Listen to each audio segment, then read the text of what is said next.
Advocate Lalkumar, ഇതൊക്കെയാണ് നടക്കുന്നത്. ഇതൊക്കെ മനസ്സിലാക്കാൻ പറ്റാത്തവരാണോ കേരളത്തിലെ ജനങ്ങൾ?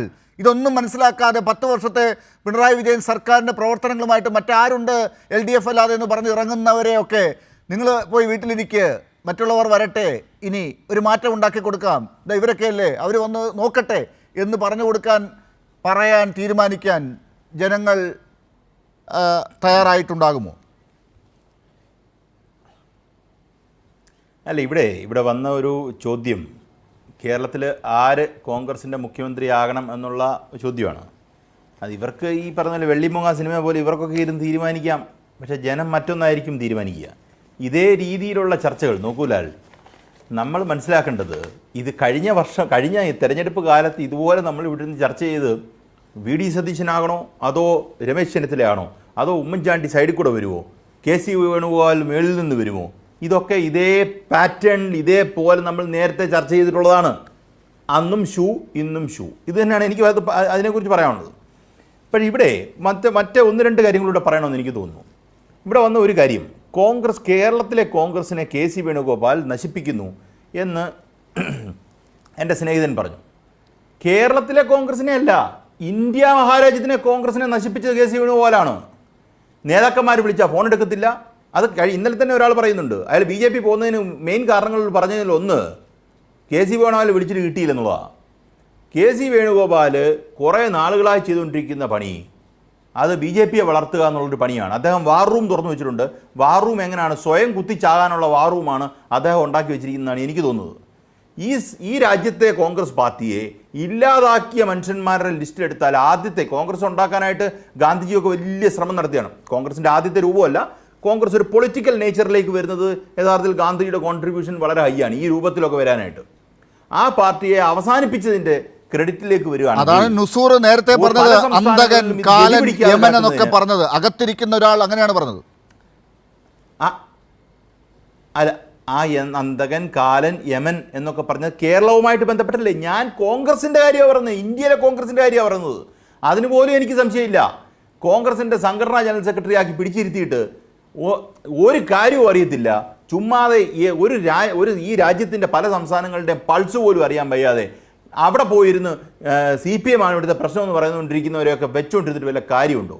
അവരെ സംബന്ധിച്ചിടത്തോളം തിരിഞ്ഞാലും പറഞ്ഞാലും CPM ആണ്. കാര്യം കോൺഗ്രസിൻ്റെ സംഘടനാ general secretary, AICC member, AICC general secretary, എന്തൊക്കെയോ എല്ലാ ഈ പറഞ്ഞ പോലെ മേളോട്ട് പോകുമ്പോൾ വെള്ളിമൂങ്ങയ്ക്കകത്ത് പറഞ്ഞ പോലെ ഖദറിൻ്റെ അളവ് കൂടുന്നുണ്ട്. പക്ഷേ അവസാനം കേരളത്തിൽ MLA ആകുക എന്നുള്ളതാണ് ലക്ഷ്യം.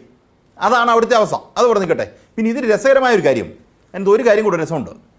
കേരളത്തിൽ CPMൽ നിന്ന് കുറേ ആൾക്കാർ ഇപ്പം CPMനോട് എതിരിട്ട് അപ്പുറത്തേക്ക് പോകുന്നു. ഇപ്പോൾ പറഞ്ഞാൽ G സുധാകരൻ, പിന്നെ ഈ പറയുന്ന പോലെ തളിപ്പറമ്പിൽ ഒരാൾ, അങ്ങനെ 1, 2, 3 പേര് അപ്പുറത്ത് പോയി. ഈ പോയവർ യഥാർത്ഥത്തിൽ പോയത് വളരെ സന്തോഷമായിട്ടാണ് ഞാൻ കാണുന്നത്. അപ്പുറത്തുണ്ടാക്കിയ ന്യൂസൻസാണ് ഞാൻ ആലോചിക്കുന്നത്. ഇപ്പുറത്ത് വിമതരായി അല്ലെങ്കിൽ വിമത ശബ്ദമായി മാറി അപ്പുറത്തേക്ക് പോയി അവിടെ ഉടനെ ചാടി സ്ഥാനാർത്ഥിത്വം കൊടുക്കുക. കാര്യം CPMൽ നിന്ന് വന്ന ഉടനെ അവർ സ്ഥാനാർത്ഥിത്വം കൊടുത്തു. സ്ഥാനാർത്ഥിത്വം കൊടുത്തപ്പോൾ എന്താ, അവിടെ വെള്ളം കോരിക്കൊണ്ടിരുന്ന ആൾക്കാരല്ല ഇപ്പോൾ അവിടെ വിമതരാ. അപ്പം 10,000 വോട്ട് കിട്ടേണ്ടത് ഇപ്പോൾ 5,000 കുറയും. ആ അവസ്ഥയായി. കാര്യം പകുതി വിമതം പിടിച്ചുകൊണ്ട് പോകും. ഇവരുടെയൊക്കെ പൊളിറ്റിക്കൽ തന്ത്രം എന്താണെന്ന് എനിക്ക് മനസ്സിലാകുന്നില്ല. ഇപ്പുറത്തുനിന്ന് വരുന്നവർക്കെല്ലാം വാരിക്ക് ഒരു സീറ്റ് കൊടുക്കുക. എന്നിട്ട് എന്താ സംഭവിക്കുന്നത്? ഇപ്പോൾ അമ്പലപ്പുഴ മണ്ഡലം എടുക്കുക. അമ്പലപ്പുഴ മണ്ഡലം സ്വാഭാവികമായും കോൺഗ്രസ് കണ്ടസ്റ്റ് ചെയ്യുന്നൊരു സീറ്റാണ്. സുധാകരൻ മത്സരിക്കും, നമ്മുടെ കൂട്ടത്തിൽ സുധാകരൻ മത്സരിക്കുമ്പോഴും സലാം മത്സരിക്കുമ്പോഴും ഒക്കെ അവിടെ ഒരു കണ്ടസ്റ്റ് ഉണ്ട്. ആ കണ്ടസ്റ്റ് റദ്ദ് ചെയ്യുന്ന രീതിയിലാണ് ഇവരിപ്പം G സുധാകരനെ പിടിച്ചു നിർത്തിയിരിക്കുന്നത്. G സുധാകരൻ എന്താ പറയുന്നത് G സുധാകരൻ തന്നെ അറിയത്തില്ല. അതാണ് G സുധാകരൻ്റെ അവസ്ഥ. G സുധാകരൻ എന്താ പറയുന്നതെന്ന് G സുധാകരന് മനസ്സിലാകുന്നില്ലെന്ന് നാട്ടുകാർക്ക് മനസ്സിലായിട്ടുണ്ടെന്നുള്ളതാണ് അടുത്ത പ്രശ്നം. പിന്നെ ഇതിനൊക്കെ ഉപരി ഇത് കോൺഗ്രസ്സുകാർക്ക് മനസ്സിലായിട്ടുണ്ടോ അവിടെ ഒരു വിമതനുണ്ട്. ഇത് ചറപറ കുളമായിട്ട് കിടക്കുകയാണ്. അപ്പം ഞാൻ പറഞ്ഞു വരുന്നത്, ഇത് നശിപ്പിച്ച് നാരായണക്കല്ലാക്കിയത് ഒന്ന്, പൊളിറ്റിക്കൽ തന്ത്രങ്ങൾ മെനയുന്ന വേറൊന്ന്, അത് അവസാനം ഇതുകൂടെ പറഞ്ഞ് അവസാനിപ്പിക്കുക.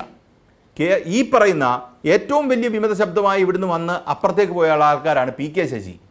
അദ്ദേഹത്തിനെതിരെ ആരോപണങ്ങൾ വന്ന് വലിയ ആരോപണം, CPMനെ ആക്രമിച്ച് കീഴ്പ്പെടുത്താനായിട്ട് വലിയ രീതിയിൽ ശ്രമം നടത്തിയ കോൺഗ്രസ് നേതാക്കന്മാരുണ്ട്. ചാനൽ ചർച്ചകളിൽ, ചാനൽ മുറികളിലൊക്കെ.